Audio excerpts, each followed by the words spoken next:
someone calls, for can you do a workshop, someone was sent there, etc. And then I came in and I realized from, hey, this is, and what we also had, we had some volunteers who ran programs, some larger programs, that were not managed by the pro bono director, but by those volunteers. And actually I was one of them who managed the program outside, but when I became director, that fell certainly. I mean, it was with the volunteers, but I took care of the coordination and finding the volunteers and everything. And so we had 2 or 3 more. And then suddenly it came all to the pro bono director, and it was an enormous amount of work. So I thought, hey, this is not, how are we going to do this? So actually, as of the beginning, that I started out, for me was important to set up an organization that provided continuity, because when someone steps out of that situation, one of those volunteers stops doing it, then what's going to happen? And one of the things well, I think you can call it a management system, but it has to do with tracking and reporting. And it's, the first thing is tracking of your activities. We have about 20 organizations, I didn't count lately, but that we work with, partner organizations. So how do you keep track, how do you, of all those partner organizations, but of all the activities?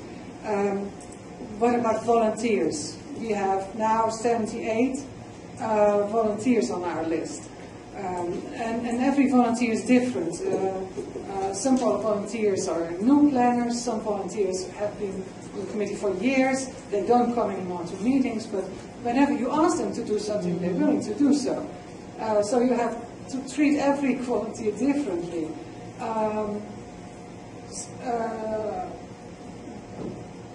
Also, how do we keep track of what volunteers' experience is? So those were my questions. And things like partner organizations, how do we keep track of what we're doing? What is the feedback that we get from clients or from partner organizations? How do we keep track of that? And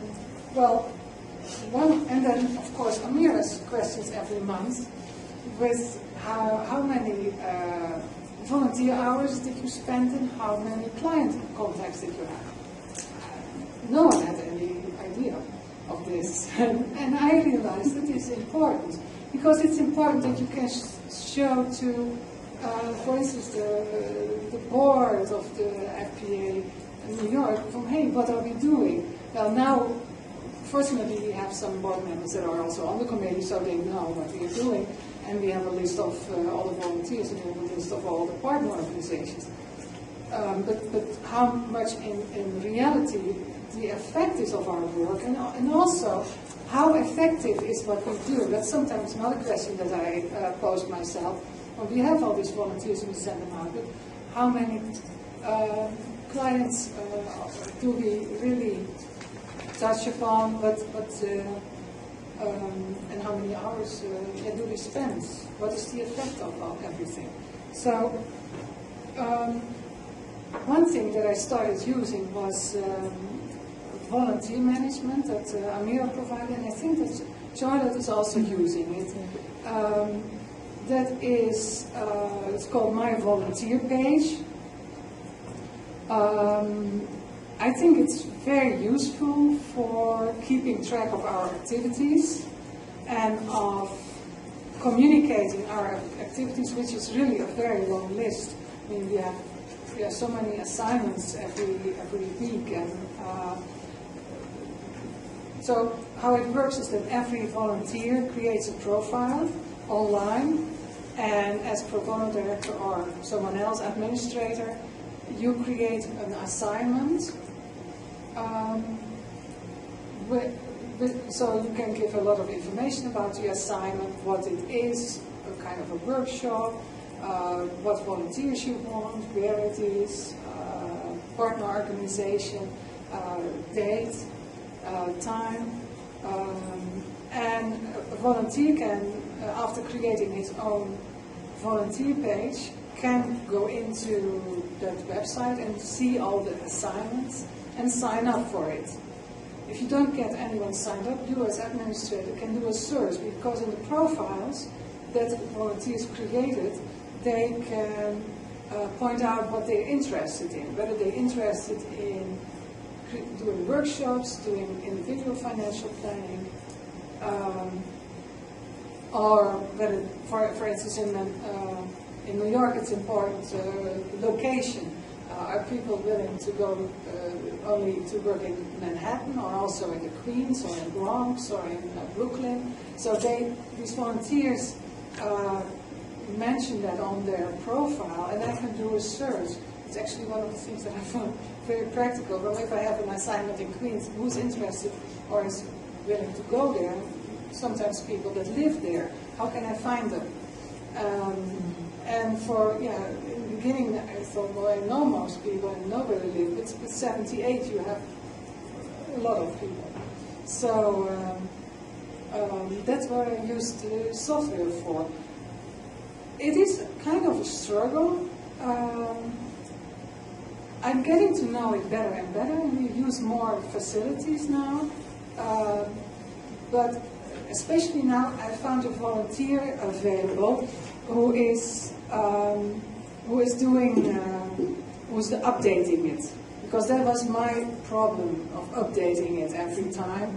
And now I have a volunteer, so that whenever an assignment comes in, or a volunteer signs up or whatever, I send it to her and say, hey, can you add this to the volunteer page? And she does. So that is for the volunteer management. For the tracking and the reporting, till now I always I did it once a year.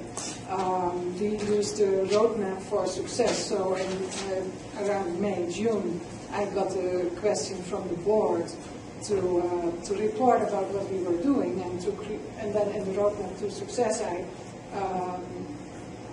counted or I mentioned all the partners, organizations, what we were doing, and also I counted how many volunteer hours, and I did it more or less, estimating it.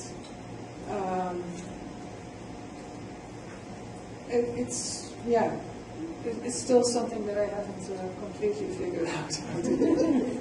So if someone has some suggestions, I had the last year when I was here in Atlanta, had a spreadsheet that they used, and actually that's what I use now. I have just a spreadsheet in which I have all the partner organizations and all the assignments, and then I estimate the number of clients that we see. The point is, if you have, say, a group that you teach 4 workshops, and mostly of our programs have 4 workshops, some have 12 workshops, some have 6 workshops, you see every time, say, a group of 10 people that you teach 4 workshops, you see every time 10 people. And how do you count it? Do you count them as 40? I don't think so. So that is something.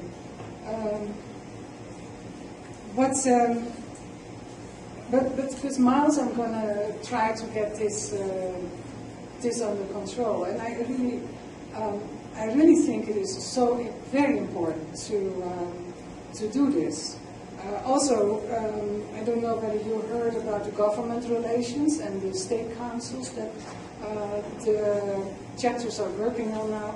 We had in New York contact with our legislators in Albany, and if you can mention what we as a pro bono group do for consumers and give them some numbers, that has an impact.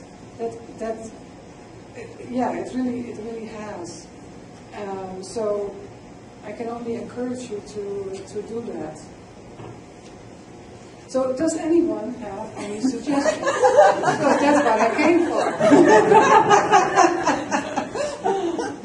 Instead of it being your responsibility, how about the person in charge of each relationship? You have people in charge of each relationship, and after each